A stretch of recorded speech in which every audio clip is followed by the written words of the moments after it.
आईनी तरामीम पर खुसूसी पार्लिमानी कमेटी का इजलास। JUI ने मुसव्वदे में 24 आईनी तरामीम तजवीज़ कर दी। जजों की तैनाती की हद तक 18वीं तरमीम पर अमल दरामद की तजवीज़। किसी भी कानून साजी की इस्लामी नजरियाती काउंसिल से मंजूरी लाजमी। मुजवज़ा मुसव्वदे के मुताबिक आईनी मुकदमात की समाअत के लिए सुप्रीम कोर्ट के खुसूसी बेंचेस तश्कील दिए जाएंगे। आईनी बेंच चीफ जस्टिस पाकिस्तान और 4 सीनियर जजों पर मुश्तमिल होगा। हाई कोर्ट के आईनी बेंच के फैसलों के खिलाफ सुप्रीम कोर्ट का आईनी बेंच अपील की समाअत का मजाज होगा। मुसव्वदे में सरकारी और निजी सतह पर 2028 से सूद के खात्मे का भी मुतालबा।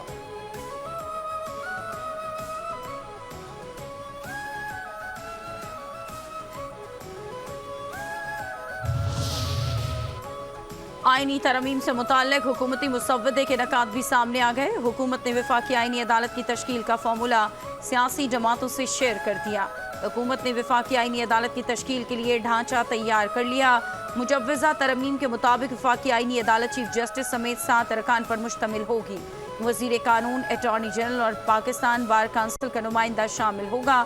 दोनों ऐवानों से हुकूमत और अपोजिशन से 2-2 अरकान लिए जाएंगे।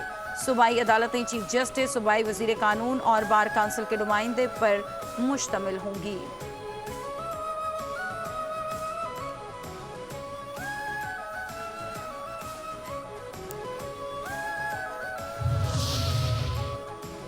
वफाकी आईनी अदालत का फैसला किसी भी अदालत में चैलेंज नहीं हो सकेगा। चारों सूबाई आईनी अदालतों के फैसलों पर अपील वफाकी अदालत में हो सकेगी। हुकूमत के मुजव्वज़ा आईनी तरमीम के मुसव्वदे के मुताबिक सुप्रीम कोर्ट और वफाकी आईनी अदालत के चीफ जस्टिस के ओहदे की मुद्दत 3 साल होगी। जज की उम्र 40 साल, 3 साल अदालत और 10 साल वकालत का तजुर्बा लाजमी होगा। किसी भी जज की बरतरफी की हतमी मंजूरी सदर मुमलिकत देंगे।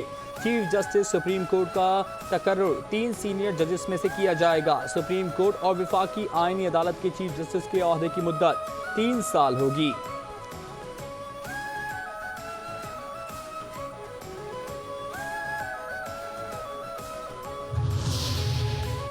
सुप्रीम कोर्ट ने मुजव्वज़ा आईनी तरमीम के खिलाफ दरख्वास्त पर समाअत के लिए 3 रुकनी बेंच तश्कील दे दिया। चीफ जस्टिस काजी फाइज ईसा की सरबराही में दरख्वास्त पर 17 अक्टूबर को बेंच समाअत करेगा। रजिस्ट्रार ऑफिस ने एडवोकेट आबिद जुबैरी को भी नोटिस जारी कर दिया।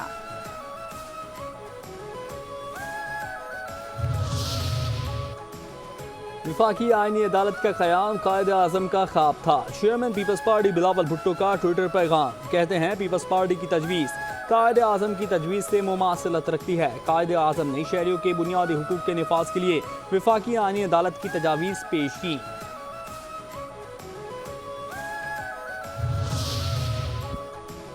PTI का आईनी तरमीम का मामला 31 अक्टूबर तक मौखर करने का मुतालबा।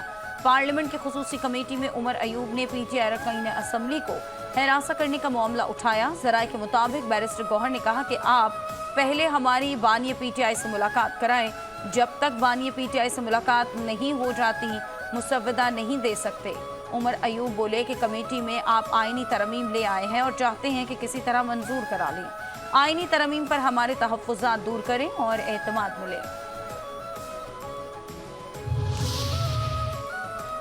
MQM पाकिस्तान का आर्टिकल 140A से मुतालिक मुजव्वज़ा बिल भी तरमीम में शामिल करने का मुतालबा। वज़ीर आज़म की हुकूमती वफ़द को मामलात पर फौरी MQM से मुशावरत की हिदायत। हुकूमती वज़रा का वफ़द कल कराची में MQM क़यादत से मुलाकात करेगा। वफ़द आईनी तरामीम के हवाले से MQM क़यादत को एतमाद मिलेगा।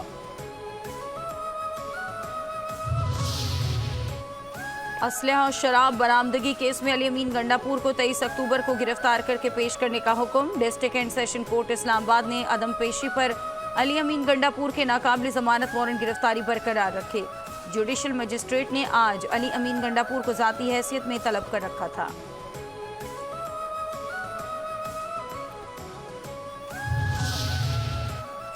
शंघाई ताउन कौंसिल तंजीमी इजलास में चीन और रूस समेत 7 वज़राए आज़म शिरकत करेंगे। बेलारूस, काज़ाकिस्तान, किर्गिस्तान, ताजिकिस्तान और उज़्बेकिस्तान भी शामिल। तर्जुमान दफ्तर ख़ारिजा के मुताबिक वज़ीर आज़म शहबाज शरीफ सदारत करेंगे। इजलास में ईरान के अव्वल नायब सदर और भारतीय वज़ीर ख़ारिजा शरीक होंगे। अफगानिस्तान को मदऊ नहीं किया गया। इजलास के मौके पर शहर इक़्तिदार की खूबसूरती में इजाफा। इस्लामाबाद को सजा दिया गया।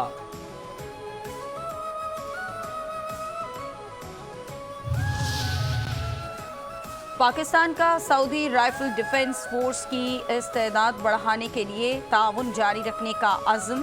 ISPR के मुताबिक रियाद में पाकिस्तान सऊदी अरब दो तरफा दिफाई सनती फोरम का 7वां इजलास हुआ। पाकिस्तानी वफ्द की क़यादत chief of general staff lieutenant general Mohammad Awais Dastgir ने की। सऊदी वफ्द की क़यादत मुआविन वज़ीर दिफा तलाल बिन अब्दुल्ला अल अतीबी ने की। सऊदी मुअज़्ज़िज़ीन का दहशतगर्दी के खिलाफ जंग में पाकिस्तान की कामयाबियों और कुर्बानियों का एतराफ़, इलाकाई अमन व इस्तेहकाम के लिए पाक फ़ौज की कोशिशों को खराज तहसीन पेश किया।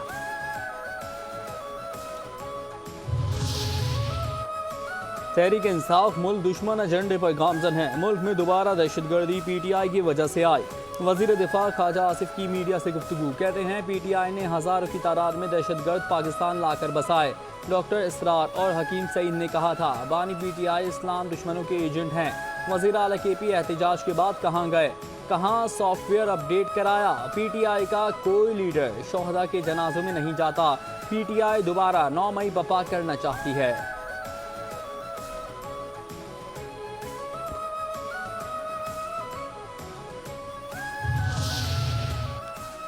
कराची में दहशतगर्दी और PTI की सियासी दहशतगर्दी एक जैसी है। दुश्मन PTI को पाकिस्तान में अफरा तफरी के लिए इस्तेमाल कर रहा है। वफाकी वजीर एहसन इकबाल की प्रेस कॉन्फ्रेंस। कहते हैं कि हमने भी जेलें देखी लेकिन कभी रियासत से लड़ाई नहीं लड़ी। क्या कोई शख्स रियासत से बड़ा हो सकता है?